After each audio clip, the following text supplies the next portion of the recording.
energy nimra ambulance people bia nhwe ho ye nti yo wa hena ba awrade ahwe so ma afena kọ abeto ye be na ye mo official pay is that fiam joso afisa se na nkwane ahode wo ho na Dr. Kwabi nimdie ni nyansa waduro mu no guso ade be adwama so ye da se ade achia bia ye hwe nura ye we ene me ma obi official pasanse yakodi bronya na wi na kase aba ye to ye na de opanimpa no be si akonwa so na bibia koso nti abusuame wo ha na me obedi enkomode afa give us nura hodo aye wo ho na enu de dose ye nioma hodo bibiro give us ono na ene me no beka give us cool capsules and give us pea capsules ho asem na afi me wi a give us ba mixture enso ye di ho enkomo na obi ho no ma bonse osode obeposa nani sa nani ayese ko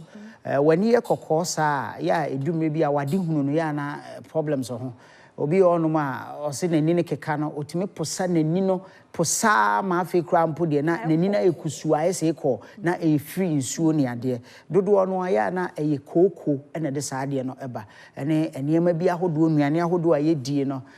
obi onuma sabe previous no yare diabetes a yesi eno nso timi affect wani no ede na nso dodo no ade no aya na eba no eye koko ene ade na e ha wo nti eba na sa no a ni nyina agina wonuane awudie no sede timi digest woni padua no mu ba bia wo se bia akono se entimi ankone sa sister fia time bia na wo bre wankasa wonam kwa timi ye cheko ase bibi son waye kutu nso nya kase no waye wonte wo hu yie wonam kra wo mfili eti eba ne sa na jese nuane awudi ye no ene bia ntimi and digest ya mawo eba ne sa give us cool capsules ene yenom sei ena ete obema waso ne sisi eda ho sei give us ye cool capsules no sei ena ete eti ukotobi na onomo a ebeboa na esiesi wo no na eyi flames ne how bi e woni padua no ma ye clot woni padua no emo enti no this is if say muda honomo said e be ya nsuo ni moja ne ade na wo se fam ne timi fam obi onomo said e maka me na ato so wa hai owi a wontimi mfa ne nan kra nsi fam wo be hwe no na wo se ananse acheme oda so de so wada ne kon so na wankasa oda sumiye so wo so wada kon so e betimi e possible what you say ni nyina ye veins no nsuo ni nuane ne fam wo no emu sisi a ene disa problems ne ba na kwan ba na nam so esi nya atache na akotiti hwem ene enye cement na ade hwem wo ni nyina agina nuane a ye die no so said ye etise entimin digest e woni padua no mu no ene ya na de endigest no edane amamaya e disa problems we nyina eba enti mesere kopa give us cool capsules no bi na tonom ebeboa na ahoro yam ebeyi fia wodo ni nyina etim ewo yam ni nyina akode ama afi o ma onsa so abetimi ama onan no aye tititi no obetimi ede asi wonum eyi ama bibia aye kama ebeboa na osisi yade nso asiatu ye friend give us cool capsules say enate bema waso ne sisi eda ho na wonum give us cool capsules na de pii no so e kan say na pii ne tie pii no so na shanso de ni bi ho a etise yie na ene we na me ne ebo ho da wuru sanse we ni e firi mu ashanso de eno so ashanso de no obi a wa mo blow eda ho say enti ukwane ye ma we ni bi eno so ye fufuo ti se we ya obi a wa mo kotoku ana se blow eda ho say ya ni nyina e ye give us ye dro no bia na we no boa mema e mo ndi mensem e wo empem enti wunum eye ko no na de pii no so e ka ho ye num nim ye no nyina ebom Food and Drugs Authority agiatum enti udu drugstore bia na ope eduro no e bia to na aboa esiesi wa na watobi utobi wi a na wafre 0543 222470 0543 222470 Dr. Bejo so na wachire okwan befa so obenum aduro yi na esiesi wie sei enanim yi no ete we no eyeko ya beboa wo obu ananum okasa gu so a wontime enhome ne yam aye chako ne yam asi enuane odi ne nu anadwo no enka acha do wi dum no ko aduonu enan no also ni nyina etimi firi ni paduanum ko sister afia won de enko da bia na fu ya dokoso se bese na wo de tire to so enko da hunu kura no mu dwane sanse wo ya ye fada Christmas mesra wo a wo yam betimi reduce enye ampofo je die ni bi na mini aye o die ni bi na na ebinum so de wo ho no ma eye yade enti okasa gu so kra enye pampan e ba no chese aduane fin no nyina eboa no e won yam na ogusu no odidi gum obi wo so odidi e de ahye ne ho aye kese enso na the problems e ba give us cool capsules and pea capsules no ma e beboa na asiesi o mesanso we e wo ha no ma we no eye malaria duro na chance de sei e na ete e boost immune system pa sanse woni pa bi asa yade be chewo ya na system no se wo fom a e na yade ta chewo na doctor ene na dwumafo no etena ase din na o mahunu se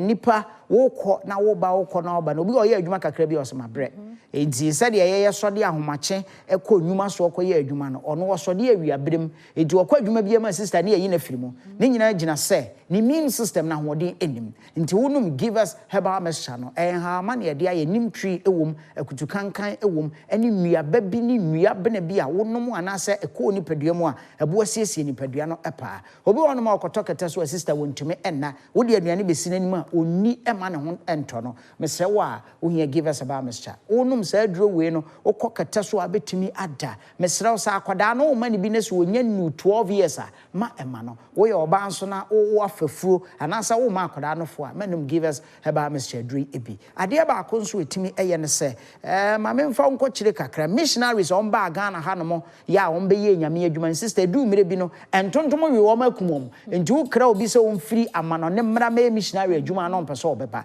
enti wenum nyina ha adwene ma ekodu sɛ ɛwɔ sɛ yɛn nso a yɛte ma mu no ye pen no ebetimi aboa na atu saa malaria na sɛ ntontom yade no ase na ntontom okofa saa yade eba no ye frɛ no anopheles mosquitoes wa ketewa bi ye tuntuntum bi okawa so okawo nsa ha ya etimi wura wutrim ewura wo na ase nyina enti yade ode ko ni paduam ye frɛ no plasmodium parasite ewura oni padua no emu a na afi ahya ase na attack immune system no eti attack immune system no a na afi ekudi so awode wo na oyam ye wo ye na otiri pa wontimi nya hwe wa na okambo so aduane si wanim kura wontimi ni enu nti yakofa duro we de aba asedan ka nyame se efibra give us about Mr. Duro eni nu aka no eba ye no ye ade se malaria no kwa na ekofom edumire bi a na malaria no kwa etimi kum nipa esen yade awodo ewo wiase nyina eti mesrewo se wo honom na ho ahya ase edodo award do utiri pa won tontom na aka word a kope givers heba mesha adure bi na tonom enkwada no a wo madi buro 12 years ekro no se enkwada enum se adure yi a emo munya ahoden di agoro yie omo maduane omo timidi wo kosuku mu ade be kyene bia nso eka ne tirim na wo pani nso wo ho na wo reta afi ade a mesrew num givers heba mesha adure bi eboa sanse so immune system no me say sa ahoden ewo mu nko ade a wonya problem bia ebeboa na ahyew Kenyawo na abwa amwatimi aye de oso ye bia ye ton drugstore ne pharmacy shop bia mesra wo nso dumire bi no aye kese amurusuo bi aso abasai aye twon wo maso a ema wo sere aye twon wo na mo na ekatwi ho a mesra wo akutu kankan a wo adure mu ntino eboa reduce aye fat ne ade bi e wo nipadua no emu eti wonum give us about Mr. Aduro no ebeboa na reduce obasa ene wo sere no a ekatwi ho no enyina ade ama mesi ye ton drugstore ene pharmacy shop bia frɛ was 0543 222470 mesra wa aso to adure wie se kimwa frɛ number no frɛ number no ne enkyere okwan abefa so abenom no me de mesɔre anopa sister me de tua meti na ma bɔ no guna sa ma fono ye ma wo de gu anum no afono ye ma no amene na de esi ho awianom ne sa numre nom ne sa bonse da bia no na wanya ahoden fofora wo de eyi wadwuma wo kɔ drugstore bia pharmacy shop bia ne chemical shop bia wo Ghana hanom a obenya givers Herbal Mr. Adure bia to tie number ne hye no nso se de be ya wo kɔtɔ a wo frɛ yen e be kyerɛ okwan abefa so abenom no 0543 222470 0543 222470 mesi aduro we ebejewo ebeboawo ebehyehewo na woye oba nso na sesebe mpreduasa wawo awie na wahya ase ma akoda nofo a mese mennom na wotwa akoda nofo de a obetimi anom ebeboa hyehyew amwadidi yie na wokunu nso kwa abedo na wasanso akomienu ama nkoda ne bia ba beka wo zanze eze no nkofo so omu wu mienu ne miensa ja me metu me wudu baako an me wudu ba ko ntinya sam keto akora nti aduro no anam guso amenom nti wo me nko ade sister wo so onom bie na bibia enye fan ye friend give us Herbal Mixture ebeboa na Kenya onipede obenya ahoden mapa na ako atia oha ne yade bia etetew e wonipede mfre number no 0543 222470 yada senti give us Herbal Center na yete one more enkanonui ubogura pharmacy ne Herbal shops bia so de wakano obenya bi number no na wafa na tumi aboa ye ne give us enkomo ne fancy ha na yenko na mampani ne yede ni si adidie so no yenkonkotie na hyase no se de tie yekwaba